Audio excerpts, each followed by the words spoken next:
Hoy vamos a meternos de lleno en uno de los misterios marítimos más escalofriantes de la literatura gótica. Es una historia de auténtico terror en alta mar y la conocemos solo por los fragmentos de un diario encontrado. Así que preparaos porque vamos a sumergirnos en el último y fatídico viaje de la goleta Demeter.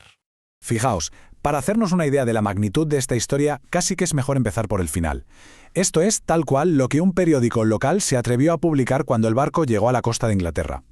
Imaginad la escena, un barco fantasma sin nadie vivo a bordo que encima llega a puerto en mitad de una tormenta. Imposible, un presagio de lo más terrible, ¿verdad? La pregunta es, ¿cómo se llegó a esto? ¿Qué demonios pasó en ese barco?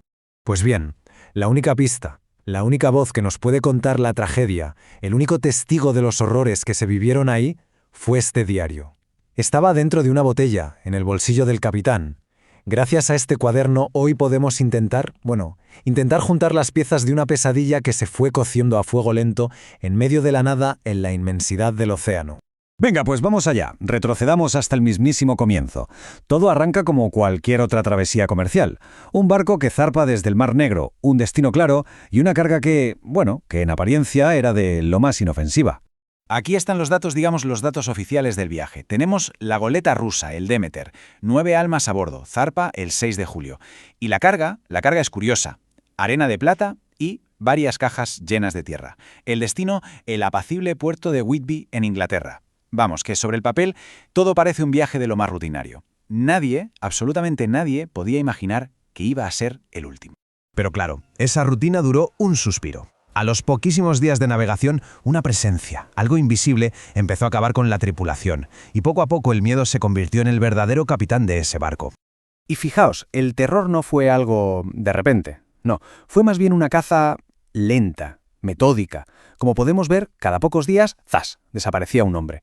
Tratemos de imaginar la paranoia, el pánico que se tuvo que vivir a bordo.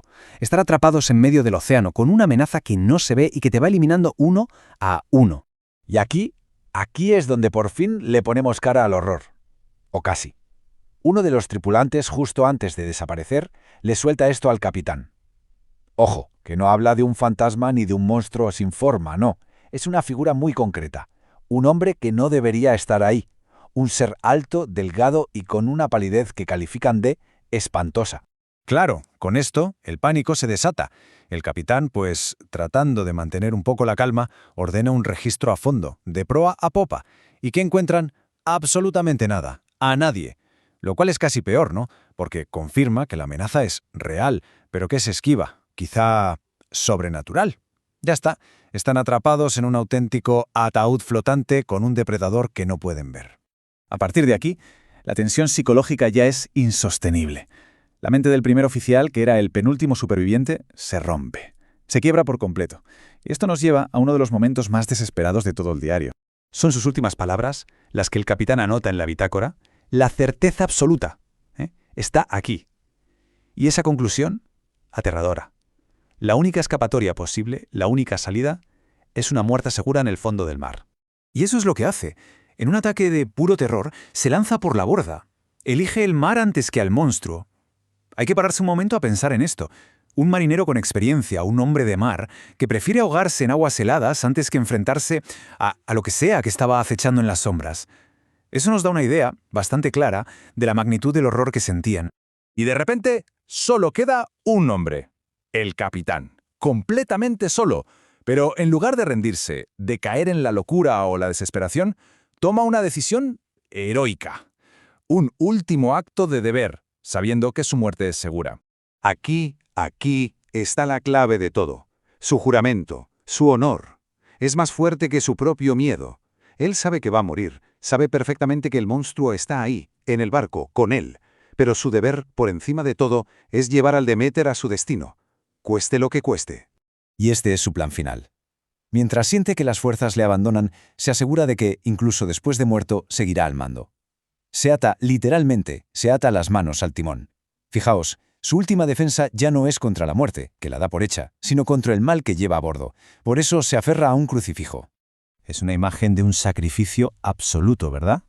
Él completamente solo, en medio de una tormenta que no es de este mundo, convirtiéndose casi en parte del barco para cumplir con su deber hasta el final. Es su última guardia, su último desafío a la oscuridad. Y así llegamos al final del viaje, que, como decíamos, es en realidad el principio de la historia. El Demeter por fin llega a la costa de Whitby, pero su llegada es casi tan aterradora como lo fue su travesía. La gente que estaba en la costa no daba crédito a lo que veía. Una tormenta que no era normal, era casi antinatural. Y en medio de ese caos aparece una goleta solitaria con todas las velas desplegadas avanzando a una velocidad suicida contra el viento, como si el mismísimo diablo la estuviera empujando. El barco no frena. Es imposible. Acaba encallando con una violencia tremenda contra el muelle. Y cuando los primeros valientes se atreven a subir a bordo, se encuentran con esa escena espantosa que ya nos imaginábamos. El cadáver del capitán, que lleva días muerto, todavía en su puesto, con las manos firmemente amarradas al timón. Una vez pasado el caos, la investigación revela 3 puntos clave. Primero, la única carga que queda son esas cajas de tierra de Transilvania, cuyo propósito es un misterio. Segundo, el capitán es enterrado como un héroe, como no podía ser de otra manera. Y tercero, y esto es lo más inquietante, varios testigos juran que justo en el momento del impacto vieron a una criatura enorme como un perro gigante saltar del barco y desaparecer en la oscuridad. El pasajero oculto había desembarcado. Así que sí, la travesía del Demeter había terminado, pero el diario del capitán, en realidad, nos cuenta el final de un viaje al infierno para abrir una puerta a algo mucho peor. Porque la pregunta que queda en el aire es la más terrorífica de todas. La criatura que aniquiló a toda una tripulación en alta mar ahora estaba libre en tierra. La historia del Demeter no era el final de nada, era solo el principio. La pesadilla para Inglaterra no había hecho más que empezar.